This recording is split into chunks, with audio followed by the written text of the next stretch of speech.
Hey guys, it's Hallie. I'm back. So I was just thinking about some of the things that I've been experiencing and whatnot.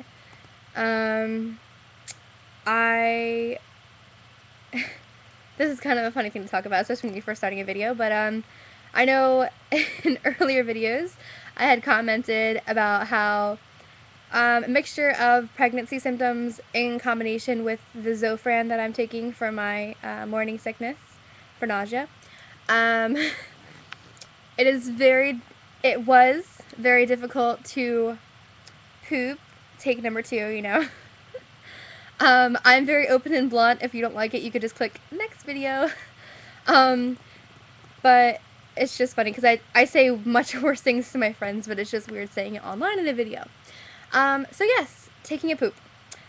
Used to be quite a challenge, but because I've been eating so much lately, it's not like it's once a week anymore. It actually happens pretty much daily. And it's not as bad as it used to be. I mean, before I felt like I was in labor. Like I was like sweating. Sometimes I was crying, holding onto the wall. Oh yeah, I went there. It was bad. Like I was like, man, I'm gonna be such a wuss during labor, or I'm gonna be like a pro at labor because this is so difficult. But now, I don't know if it's because I'm eating so much or if it's just because it's getting later in my pregnancy. I don't know what, but it's getting easier to do the do. You know what I'm saying? I still get headaches, not as frequent as I used to, but I still get them every once in a while. My Zofran on the bottle, it says may cause headaches. Sometimes they're really bad, and sometimes they're not that bad. It just depends on the day and whatnot. My job is very stressful, so I never know if my job is causing a headache or if it's pregnancy or if it's my medicine. I have no idea. Um, I am finally starting to get like a bigger belly because for the longest I wasn't showing much. I was showing a little bit, but not much. I'm wearing a loose t-shirt right now, but I could try to pull it tight in a little bit. Um, I haven't really posted many belly pictures. I'm gonna see if I can figure out how to make like a video collage kind of thing, and then I'll just put them in order from the first pictures I took, or maybe even pre-pregnancy pictures, all the way up until now. I did take pictures when I lost weight, because like I said, I lost like 50 to 75 pounds. It's like 75 including the morning sickness, but 50 pounds from Zumba alone. Um, but I actually did take pictures. I think it was like 2 weeks before I got pregnant. Or maybe I was pregnant, I just didn't know it. I forget what the date was. But I did take pictures. I'm only wearing like a bra and like boy short underwear, but I don't really care. It's like everything's covered. I wear less than a bikini, so I'll post them. I don't care. My body's not perfect, but I lost a lot of weight, so it could be worse. But I'll post those and then gradually like the difference as I get bigger. um, I swear I look bigger in the pictures from New Year's than I do now. But then again, I don't know. I just saw myself, I had a photo shoot yesterday, and my friends posted pictures from the shoot on Facebook, and they tagged me in it today. And I'm like, I look like a cow. I look like I'm fat, not pregnant. And I think it might have just been the angle that I was standing at, or because I wasn't like holding my belly, or because of the shirt that I was wearing. It was just like a t-shirt, like a polo t-shirt. It wasn't something that really hugs everything. And my pants were kind of high, so it made it seem like it was just me being fat. But today at Golden Corral, I had said that I went there in my last video. In the first part of this 2 or 3 part, however many part video, and this lady came up to me and she pointed out to her little, I don't know, 2 to 3, 4-year-old daughter, "Oh look, she has a baby. She's carrying a baby," and she was pointing to my belly. And I didn't really think that you could tell that I was showing today. I thought if anything I would just look like I was fat or I ate too much at Golden Corral.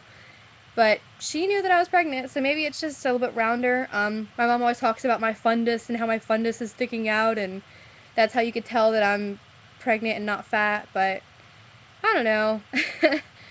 But it is what it is. Today, I started talking about it earlier, but then I think I got sidetracked. I was not dyeing my hair for a while because I was trying to grow it out, but I did it today, and I know they say be careful dyeing your hair when you're pregnant because of the hormones. It can make everything kind of crazy. Like you could, your hair could react to it completely differently because of all the hormones like raging through your body. And I hadn't dyed my hair since August 10th, and I remember that date because I went to the USA versus Mexico soccer game that day for men's soccer. Go Mexico, by the way. Love Mexico. It's my heart. But I dyed it that morning before I went. And I had not dyed it since. My roots were like, I just did this in the last video too, and I did this that side also. My roots were like to here-ish. And usually when I let it grow out that long, it does get like a little orangish reddish instead of white, because under this light, it looks like a yellowish color. But I don't want my hair yellow. I want it bright white. Like, I'll be the happiest 80-year-old woman in the world when my hair is just white everywhere. I don't know why, it's just how I like it. So it is kind of like, you can't really see it. It looks yellow in the video, but it is kind of white. Except for where my roots are, like here. You can see it kind of gets like a yellowish orange. And it's not too bad. I mean, I've done it before where I literally look like a pumpkin. So it could be worse. I am a little embarrassed to go to work tomorrow because we have to dress up and we're not allowed to wear hats. Sucks. But I'll just wear like a really thick headband. A shame they don't make one for your whole head. Just kidding. So, trying to think. So I dyed my hair. I went poop. Went to Golden Corral. I gained entirely too much weight. So I think now I've gained, if I was like somewhere between 79 and 81, 179, 181 when I first started. Now I'm like 202-ish, maybe 203. So I pretty much gained like 21 pounds. And I'm 28.5 weeks. I understand it doesn't sound like it's that bad, but they said that I was probably going to have like a 0 weight gain. So I'm all thinking like, and right now, technically, 0 weight gain doesn't mean I'm not going to gain anything. It just means that I had to have gained, 20 to 25 pounds to even out. So right now I'm pretty much at like an even out. But it's like, of course you're going to gain weight from everything else, but I don't know. I'm just worried about, am I going to be spending so much time on the baby that I'm going to be like, forget working out, like, you know what I mean? I understand you're going to lose weight from breastfeeding and lose weight from not sleeping so much because your body needs more energy to keep itself awake and semi-alert, zombie alert. But, I don't know. I'm not scared about labor. I'm not scared about pushing or cramping or contractions, pain. I'm 10% or less worried about episiotomy. I'm not sure if I want to rip or let them cut me. I guess it just depends on what they say regarding to like how big his head is and everything, and how big I am or how I'm stretching out down there. There's something called a perineal massage. I might get that, where they use like, I think they actually said it was like olive oil, and they just have someone just kind of stretch everything out down there so that you don't tear. Decreases your chances anyway, not that you won't tear, just that it decreases your chances. Trying to think. But that's really the only thing I'm scared about, is just tearing or getting an episiotomy. Not that I'm worried per se, but it's something I think about. And I heard from a couple different people, medical professionals, that it's better to actually tear than it is to cut, because sometimes they cut too much and you wouldn't have already teared that much. But then sometimes a tear is weird, and I mean, I guess it goes both ways. It's like, I don't know. I feel like I have to burp, sorry. I'm trying to wait for it to come up.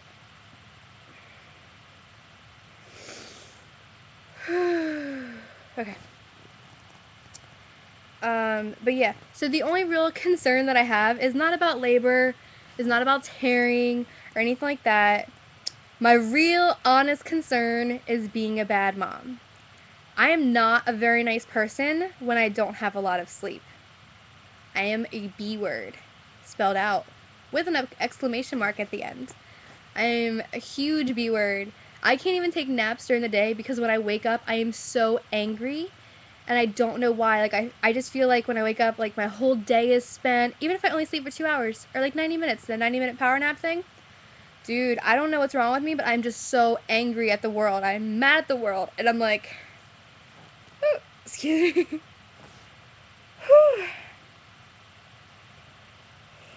Oh boy. Yep, almost my bedtime. I go to bed every night at 10:30. 10:02 p.m. Eastern Standard Time. um, but yeah, it's like, I don't know. I'm just worried about being a bad mom, not being able to handle waking up every hour and a half to breastfeed. I want to do things the way things are supposed to be done, not the way that the majority of American parents do them. No offense to Americans. I am born here, so I guess by paper I'm American, but I don't consider myself American by any other means. I just don't agree with a lot of things, and not only my personal opinions and preferences, but statistics have actually proven that a lot of things that Americans do are completely unnecessary, and especially when it comes to raising a child. In psychology, in college, I learned that a lot of things that we buy babies are basically to make the baby think that we're there when we're really not. And that just really broke my heart. I want my child to know that mommy is there and mommy is not going anywhere and mommy doesn't care what happens to her or what she loses. No amount of money, no anything is more important to my child than his mother being there. His mom needs that bond, or like he needs that bond with his mom rather, and I do need that bond with him. But it's like even something as simple as a swing, you would think, oh, okay, it's, you know, convenient, helps put him to sleep. A swing is basically to mock a mother's arms rocking back and forth. So it's basically us being lazy or us wanting to put him in a swing so that we can do something around the house, or, you know, we can go take a shower or whatever else. And that's understandable. Like, you know, we have to be able to keep up with ourselves too. But I just, I mean, I might fail ridiculously and like 2 months in or like even 3 weeks in be like, okay, I can't do this. I'm just going to do it the way that everybody else does it. My friends are like, oh, don't ever wake up a sleeping baby to feed them. Sorry, but in my childbirthing class and by statistics, you're supposed to wake them up to feed them, especially if you're breastfeeding. You cannot let them sleep like 6-7 hours without waking them up for a feeding when they're only a couple days old or a couple weeks old. Like, they need to be woken up. They need to be fed. And yes, it sucks to lose out on sleep, but the baby's here now and it's not about you anymore, it's about the baby. And it doesn't last forever and they don't stay that small for that long, so, I mean, if I can't even give 6 to 12 weeks of my time to my baby, what is that really saying about me? Like, yeah, I'm gonna be like a freaking maniac because I'm tired and sleepy and whatever else, but it's worth it. You know, it builds independence with your child, and people think, oh, every time a baby cries, if you pick them up, you're going to spoil them. Wrong. You're teaching your baby that, go ahead and cry. Mommy's not coming. Mommy doesn't care. And the thing is that you should pick them up every single time they cry, especially when they're an infant. That builds their independence, believe it or not. And that was another thing that I learned that was proven by statistics in psychology. And then, you know, they just said it again at childbirthing class. You know, you should pick them up every single time. You're not spoiling them. You're showing them that, you know, you're there for them, basically. You're building that trust. And you're showing them that they're not alone. They have you. And a lot of parents will disagree, and that's fine. You can comment however you wish. To each their own is my very common phrase because I am very different. But, you know, if that's how you want to raise your kids, be my guest. But, you know, when they're older and they have issues and they want to, if you have a girl and she wants to just throw herself at any guy because she never got attention from you when she was younger, just because you think that she doesn't remember this. I mean, in psychology, I think they said between 2 to 5 years old or 2 to 6 years old, whatever happens during that time of their life is what shapes them. Maybe it was 0 to 6. Shapes them for the rest of their life.